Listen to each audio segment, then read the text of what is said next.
Cześć i czołem. Tak jak Wam ostatnio wspominałem, postanowiłem z racji tego, że pogoda jest kijowa i jest smutno i marzy mi się, żeby pojeździć, ale to jeszcze bardzo odległa rzecz jest, to postanowiłem, że opowiem Wam o tym, jakiego sprzętu używam, w czym jeżdżę, no i moje przemyślenia na ten temat.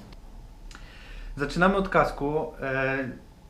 Ja, tak jak wielu z Was, słyszałem zawsze opinię, że na kasku nie można oszczędzać. Dlatego też jak oglądałem kaski, no to poruszałem się w tych cenach, w modelach, które są droższe. Ja w ogóle na początku, zanim jeszcze wybrałem się do sklepu, to szukałem sobie w internecie informacji. I ja mam tak, że ja zawsze, jeśli mogę, to zaczynam od wybrania japońskiej marki. Mam wrażenie, że Japończycy to jest ostatnia nacja, która kieruje się honorem, jeśli chodzi o jakość i po prostu nie wypuszczają bubli. I to zarówno jeśli chodzi o kaski, ale i sprzęt muzyczny, amplitunery, samochody też mają niezłe, chociaż tamten rynek jest zepsuty w ogóle bardzo, bardzo głęboko i to też widać nawet w japońskich samochodach. No ale ja po prostu w to wierzę, tak? Mam japoński motocykl, jestem z niego bardzo zadowolony, rozumiem, że on ma tylko 2 lata, ale no działa bez zarzutu. Dlatego zawsze najpierw patrzyłem na japońskie marki, stąd też wybór padł na Shoya. To, czego ja chciałem, to chciałem kask, który będzie komfortowy do podróżowania. To nie jest rajdowy kask, jak widzicie, zresztą mnie w ogóle taka jazda nie interesuje. I to, na co zwracałem uwagę, to przede wszystkim chłodzenie. No i tutaj tu jest jeden element chłodzący, tutaj wychodzi ten kanał i tutaj przy szczęce. I to są takie elementy, które no naprawdę działają. Tutaj po całym kasku są puszczone takie kanały, które pozwalają temu powietrzu opłynąć głowę i odprowadzają je odpowiednio. I to są faktycznie rzeczy, które działają. To znaczy ja czuję, tak? Szczególnie jak tym operuję, jest na przykład chłodniej, to często go zamykam, bo mi tak po prostu wieje po głowie, a w lato jest to po prostu coś, co pozwala mojej głowie troszeczkę odpocząć. To nie jest tak oczywiście, że ja mam chłodną głowę. No, głowę mam spoconą tak jak każdy motocyklista, ale mam wrażenie, czuję to, że no troszeczkę tego powietrza tam dopływa.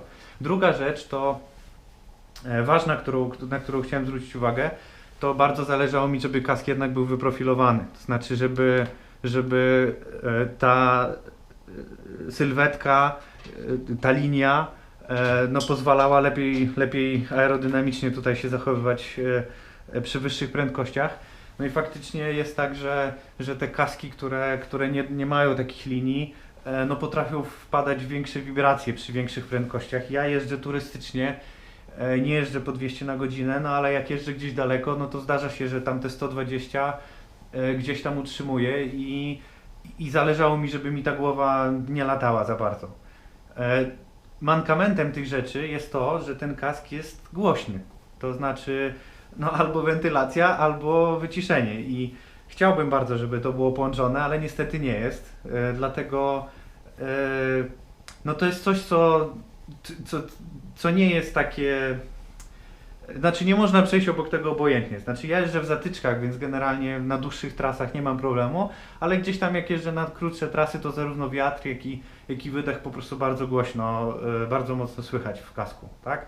Ostatnio wymyśliłem sobie, że jeżdżę w słuchawkach i nawet jeżeli nie słucham muzyki, to przynajmniej mam wetknięte słuchawki. I to jest coś pomiędzy zatyczkami, które bardzo mocno izolują, a takim gołym uchem. I te słuchawki bardzo, bardzo fajnie się sprawdzają. No co, no z racji tego, że próbuję sobie tam nagrywać te moje podróże, no to mam wykonaną instalację na GoPro. To zrobiłem sam, tutaj przykleiłem taśmami 3M takie gniazdo, w które się wpina, wiadomo, drugą część i tą konstrukcję się robi z elementów, które GoPro dostarcza. To co ważne, no to trzeba wywiercić w obudowie GoPro takie wyjście po to, żeby adapter do mikrofonu się dało tutaj wpiąć. No to jest taka operacja dosyć delikatna, bo te obudowy GoPro po prostu kosztują swoje i jak się tam zepsuje, no to to nie jest fajnie, także no ta dziura nie powinna być za duża, za mała, tak żeby woda tam się nie dostawała, bo się jeździ w deszczu i to ważne. I co, no ważny jest właśnie taki zewnętrzny mikrofon, dlatego że normalnie GoPro w obudowie no po pierwsze jest przytłumione, a po drugie no wiatr po prostu hulałby strasznie po tym, a tak ma się mikrofon tutaj wpięty od dołu, tutaj po jednej stronie mam wpięty mikrofon od interkomu, a tutaj mam wpięty od kamerki, od kamerki. I dzięki temu ten dźwięk jest naprawdę bardzo, bardzo fajny. To jest tak, że bardzo dobrze sobie ten mikrofon radzi z wyłapywaniem szumów. To znaczy on redukuje szum bardzo fajnie. To jest Audio-Technica mikrofon. No, podam później linki w opisie. To co jeszcze ten mikrofon ma, co trzeba było zamontować, to jest adapter, który wzmacnia sygnał i on tutaj ma bateryjkę, więc musiałem coś takiego z tyłu kasku domontować. No nie jestem za bardzo zadowolony, że mam coś tam z tyłu kasku, bo jak wiecie, wszystkie elementy dodatkowe na kasku to nie jest fajna rzecz, bo względy bezpieczeństwa tu jasno mówią, że żadnych elementów nie powinno być. No ale bez mikrofonu to nie wyobrażam sobie nagrywania, także to musiało być. Mamy słynną Senę, interkom. No uważam, że to jest podstawa. Abstrahując od tego, czy jestem zadowolony akurat z ceny, czy nie, to uważam, że to jest podstawa, żeby interkom mieć. Z dwóch powodów. No po pierwsze daje możliwość podłączenia się pod telefon, odebrania telefonu, słuchania nawigacji. To wszystko pomaga w tym, żeby się nie rozpraszać podczas jazdy. Natomiast druga ważniejsza rzecz dla mnie to jest to, że można jeździć z kimś faktycznie w takim pełnym z tego słowa znaczeniu. Znaczy my jeździliśmy wcześniej z Rangerem bez interkomów i było tak smutno. Znaczy to miałem wrażenie, że jedziemy we dwóch na tą samą wycieczkę, tylko każdy osobno. A ten interkom i możliwość porozumiewania się, dzielenia wrażeniami jest czymś bardzo fajnym. Dodatkowo jak jedzie się we dwójkę, bo więcej osób, można się ostrzegać o różnych rzeczach, no jest to po prostu coś, co trzeba kupić, tak? Nie wiem, czy koniecznie Senę, może coś się poprawiło w nowych modelach, ja już za takie pieniądze takiego ryzyka nie będę ponosił, natomiast w ogóle to myślę, że interkom to jest ważna rzecz. I teraz słuchajcie, no, czy jest warto kupić taki kask? Ja powiem tak, jak macie kasę i kupienie takiego kasku nie spowoduje potrzeby rezygnowania z innych elementów stroju, to uważam, że warto. Ja mogę powiedzieć, że jestem z niego bardzo zadowolony i na tym bym się chciał skupić, bo ja potrzebowałem kasku, który będzie wygodny do podróżowania. Ważna rzecz ode mnie. Może to jest kontrowersyjna rzecz, ale ja się absolutnie nie zgadzam ze stwierdzeniem, że na kasku nie można oszczędzać i kask, który jest drogi, to jest jedyny kask, który ochroni waszą głowę. Moim zdaniem to jest po prostu nieprawda. To znaczy są kaski, które można kupić za 700-800 zł, one również spełniają wszystkie normy bezpieczeństwa.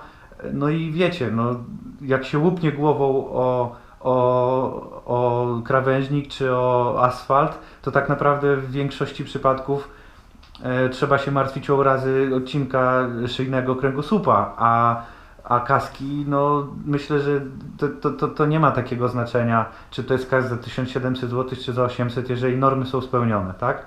A ten 1000 zł, który można zaoszczędzić na kasku, można wydać na potrzebniejsze rzeczy. Znaczy, jak się kupuje cały strój, to te koszty są spore. Ja będę opowiadał o każdej części, więc sobie będziecie mogli dodać, ale no, mogę powiedzieć, że ja pamiętam 5700 zapłaciłem za cały strój i są rzeczy, na których nie można oszczędzić. Znaczy, tańszy kask moim zdaniem będzie tak samo komfortowy i wygodny, jak taki kask za 1700 zł, a ten 1000 zł, który się oszczędzi, no można wydać na inne elementy, na których oszczędzić nie można.